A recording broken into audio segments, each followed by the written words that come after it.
Hello दोस्तों, स्वागत है आपका अपने YouTube channel only study centre 2.0 में। इस वीडियो में हम लोग क्लास 12 इंग्लिश कोर का क्वेश्चन पेपर देखने वाले हैं जो कि आपके फाइनल बोर्ड एग्जाम में पूछा जाएगा। चलिए वीडियो को स्टार्ट करते हैं। और वीडियो को स्टार्ट करने से पहले हमारे चैनल पर नए हो तो चैनल को सब्सक्राइब करके जरूर रख लीजिएगा। साथ ही बेल आइकन को भी प्रेस कर लीजिएगा और वीडियो को अपने दोस्तों के पास भी शेयर जरूर कर दीजिएगा, क्योंकि वीडियो बहुत ही ज़्यादा इंपॉर्टेंट होने वाला है। सारे क्वेश्चंस आपके यहीं से बनने वाले हैं। और इस वीडियो में हम लोग सब्जेक्टिव का देखने वाले हैं और फिर मैं आपको ऑब्जेक्टिव का भी करा दूंगा। चलिए स्टार्ट करते हैं और एक एक करके फुल डिटेल में आप लोग को समझा भी दूंगा। आप लोग अपने लैंग्वेज में फिर लिख भी सकते हैं। चलिए स्टार्ट करते हैं और हर एक क्वेश्चन का आंसर देखेंगे जो कि आपके most important viral subjective question है। और फिर आप लोगों को ऑब्जेक्टिव क्वेश्चन का भी मैं करा दूंगा, तो बस थोड़ा सा वेट कीजिएगा, ऑब्जेक्टिव क्वेश्चन भी आपको तुरंत ही मिल जाएगा। चलिए स्टार्ट करते हैं और हर एक क्वेश्चन का यहाँ पर हम लोग आंसर देखेंगे और भी फुल डिटेल में। देखिएगा हमारे पास पहला नंबर वाला क्वेश्चन क्या है, यहाँ पर दिया गया है। क्या बोल रहा है?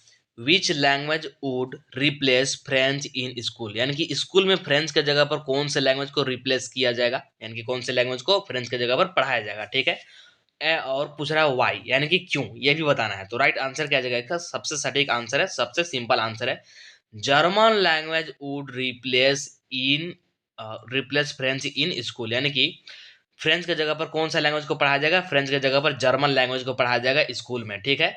Germany had occupied to French district Alsace and Lorraine. ठीक है। यानी कि एल्सेक और लोरेन जो दो दो डिस्ट्रिक्ट है, ठीक, जो दो डिस्ट्रिक्ट है एल्सेक एंड लोरेन, वहां पर जर्मन को पढ़ाया जाएगा। ठीक है।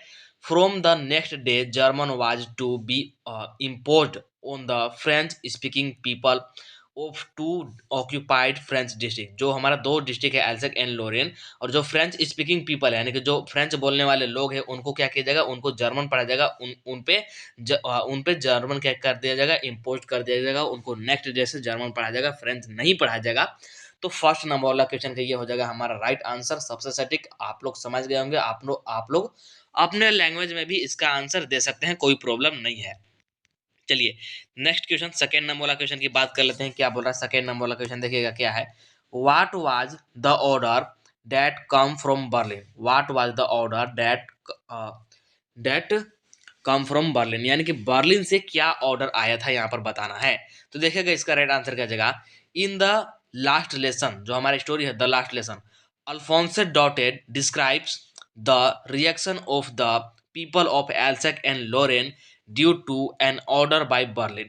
यानी कि जो हमारा चैप्टर है, जो हमारा लेसन है, जो हमारी स्टोरी है द लास्ट लेसन, इसमें जो हमारे ऑथर हैं अल्फोंसे डॉटेड, ये डिस्क्राइब करते हैं, यानी कि बताते हैं कि जो बताते हैं क्या बताते हैं कि एल्सेक एंड लॉरेन डिस्ट्रिक्ट के लोगों का रिएक्शन क्या है, यानी कि हाव भाव कैसा है जब क्या आता है, बर्लिन से एक ऑर्डर आता है। और ऑर्डर क्या था? An order had come from Berlin, it was for two occupied French districts, all the school of Alsace and Lorraine would teach German from the next day.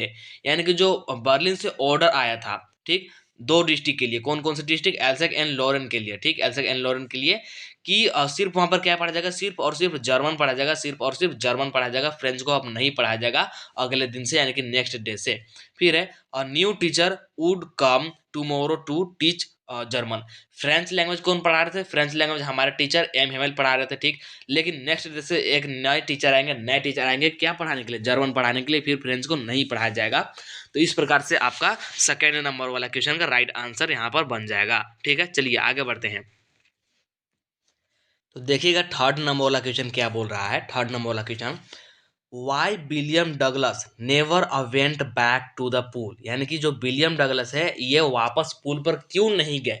या फिर how did William Douglas aversion to start water, यानी कि बोल सकते हैं कि William Douglas फिर पानी में रुचि क्यों नहीं रखते हैं, या फिर पानी में, या फिर बोल सकते हैं स्विमिंग पूल में नहाने की इच्छा क्यों नहीं रखते हैं, ठीक, ये बताना है। ठीक, या फिर पानी से क्यों भयभीत होने लगे, ये बताना है। ठीक, तो इसका देखिएगा राइट आंसर क्या जाएगा। Douglas was a young boy, Douglas क्या है? एक युवा लड़का है, ठीक। He went to a swimming pool to learn how to swim, यानी कि वो स्विमिंग पूल पर जाते हैं क्या सीखने के लिए? कि हाउ टू स्विम, यानी कि कैसे तैरना कैसे तैरते हैं, ठीक। One day he was through into deep water bye a strong boy, यानी कि एक स्ट्रॉन्ग बॉय के द्वारा उनको एक दिन क्या दिया जाता है, धक्का दिया जाता है पूल के अंदर, और वो पूल के अंदर चले जाते हैं। ठीक, फिर कि ही नैरोली एस्केप्ड डेथ, यानी कि वो मरते मरते बचते हैं क्योंकि उनको तैरना नहीं आता था, इसीलिए वो हाथ पर चलाते हैं और जैसे तैसे करके लास्ट में देखते हैं अपने आप को कि वो पुल के क्या है, साइड में पड़े हुए हैं और वो बच गए हैं। तो उनको बहुत ज्यादा डर हो जाता है, मतलब कि मरते मरते बचते हैं, ऐसा बोल सकते हैं।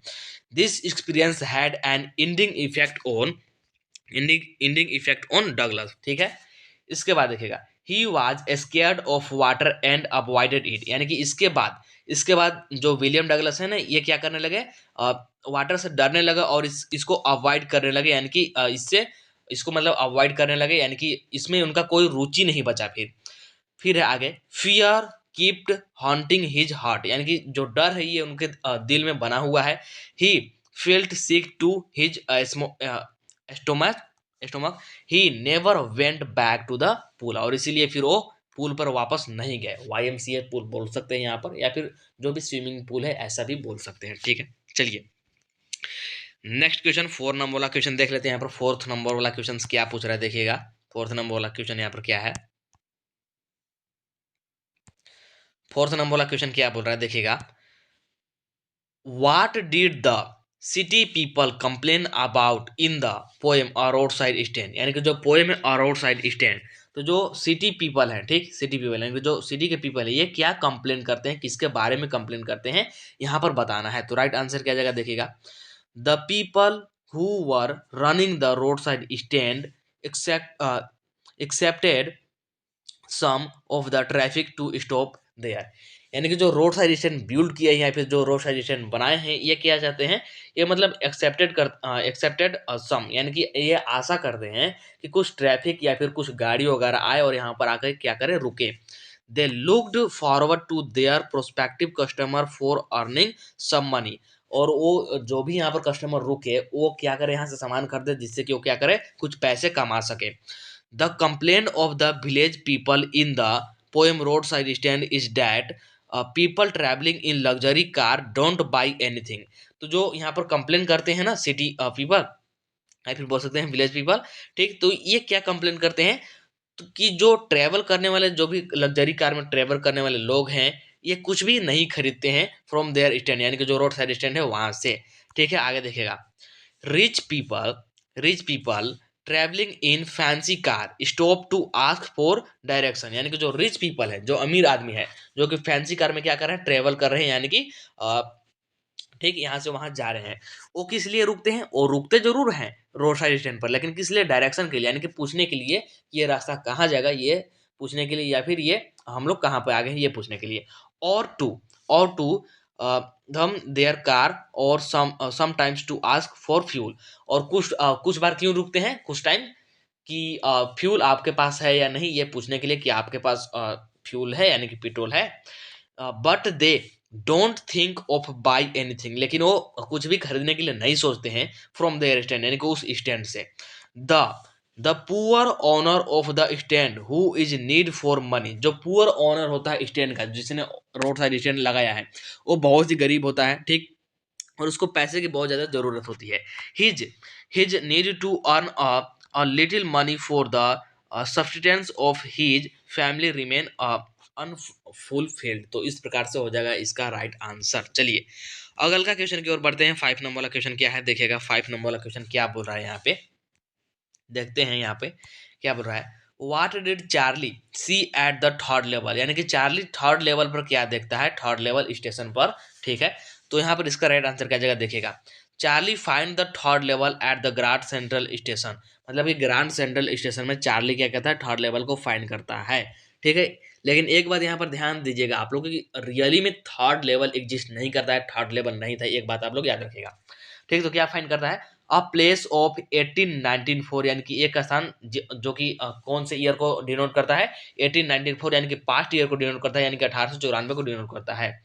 He saw the newspaper the world, वो कौन सा न्यूज़पेपर देखता है, वो द वर्ल्ड न्यूज़पेपर देखता है। ठीक, it was printed on June 11 1894, इस पर कौन सा डेट लिखा गया था, जो हमारा पेपर था द वर्ल्ड, इस पर कौन सा डेट प्रिंट था, इस पर था 11 जून 1894। ठीक, this confirm that he was in the year 1894, और इससे ये क्या कंफर्म होता है कि वो पास्ट के ईयर में चला गया है, और कौन से ईयर में, तो 1894 के ईयर में चला गया है। ठीक, Charlie wanted to buy tickets to Galesburg for himself and his wife. Charlie क्या चाहता है, चार्ली चाहता है कि वो टिकट खरीद ले, कहाँ के लिए, गैल्सबर्ग के लिए, क्योंकि गैल्सबर्ग उसमें बहुत ही ब्यूटीफुल और रिचेस्ट प्लेस था, और साथ ही उसके लिए बहुत ही अच्छा था। ठीक, तो वो चाहता है कि क्या कर ले, वो टिकट खरीद ले, किसके लिए, अपने लिए, और साथ ही अपनी वाइफ के लिए, और उसकी वाइफ कौन थी, तो उसकी वाइफ थी लुइसा। ठीक है, तो आप लोग याद रखिएगा। फिर आगे बोल रहा है but he did not have the old type of currency, क्योंकि अब ऑब्वियसली वो पास्ट में गया है, तो पास्ट में तो पास्ट वाला ही करेंसी चलेगा, लेकिन उसके पास तो अभी प्रेजेंट वाला करेंसी है, उसके पास ओल्ड वाला करेंसी है ही नहीं, तो फिर टिकट कैसे खरीदेगा। टिकट खरीदने जाएगा तो हो सकता है कि जो टिकट मास्टर वो समझ ले कि ये फेक नोट दे रहा है, नकली नोट दे रहा है, जिससे कि वो उसको पुलिस पकड़ ले। ठीक, तो इसीलिए वो क्या कर पाता है, नहीं खरीद पाता है ticket. He describe that the past as a time when things were pretty nice and peaceful. The things were has the past as a time people enjoyed leisure in one another company. तो इस प्रकार से हो जाएगा इसका right answer. ठीक है, चलिए अब नेक्स्ट क्वेश्चन की बात कर रहे थे, तो नेक्स्ट क्वेश्चन कौन सा है हमारे पास, नेक्स्ट क्वेश्चन कौन सा है देखिएगा, क्या बोल रहा है नेक्स्ट क्वेश्चन, देखिएगा। What are the thing of beauty that give joy and happiness to man, यानी कि यहाँ पर बताना है कि क्या थिंग ऑफ ब्यूटी, यानी कि बोल सकते हैं क्या है, क्या चीज है जो कि थिंग ऑफ ब्यूटी मैन को क्या देता है, हैप्पीनेस देता है। ठीक, बताना है, तो राइट आंसर क्या जाएगा, the thing of beauty that give joy and happiness to man is the sun, the moon, trees old new, daffodils flower, small streams with clear water, flower breaker and the blooming musk rose. तो ये सारे चीज यहाँ पर मैंने जो भी underline किए, ठीक, यही सारे चीज जो है मतलब कि थिंग्स ऑफ ब्यूटी हैं, जो कि क्या देते हैं, जो कि जॉय एंड हैप्पीनेस देते हैं, किसको, मैन को, यानी कि मनुष्य को। ठीक है, आगे पढ़ते हैं। Are the thing of beauty that give us happiness, this is the list of beauty that poet John Keats give us in the poem a thing of beauty. और जो भी ये मैंने ऊपर आप लोगों को बताई, यही सारा कुछ पोएम में डिस्क्राइब किया गया है, बताया गया है, किनके द्वारा, हमारे जो पोएट हैं, कौन है, पोएट जॉन किट्स, तो इनके द्वारा ये बताया गया है। तो इस प्रकार से इसका भी यहाँ पर हमारा राइट आंसर कंप्लीट होता है। तो इस वीडियो में इतना ही, ज़्यादा मैं आप लोग को नहीं यहाँ पे कराऊंगा, क्योंकि ज़्यादा कराने का कोई फायदा नहीं, थोड़ा थोड़ा हम लोग यहाँ पर क्या कर लेंगे, थोड़ा थोड़ा कंप्लीट कर लेंगे, क्योंकि आपको ज़्यादा एक साथ अगर दे दूंगा तो आपको नींद लगने लगेगा, आपको इंटरेस्ट नहीं आएगा पढ़ने में, लेकिन थोड़ा थोड़ा अगर करके कंप्लीट कराऊंगा तो आप लोग इजीली कंप्लीट कर पाएंगे, और आपको इजीली समझ में भी आएगा। तो इस वीडियो में इतना ही रखते हैं। आई थिंक वीडियो पसंद आया होगा, वीडियो पसंद आया होगा तो वीडियो को लाइक जरूर कर दीजिएगा, चैनल को सब्सक्राइब भी कर लीजिएगा। चलिए मिलते हैं नेक्स्ट वीडियो में, तब तक के लिए टाटा बाय बाय। आपको ऑब्जेक्टिव का बहुत जल्द मिल जाएगा। तो चलिए मिलते हैं ऑब्जेक्टिव वाले क्वेश्चंस के साथ।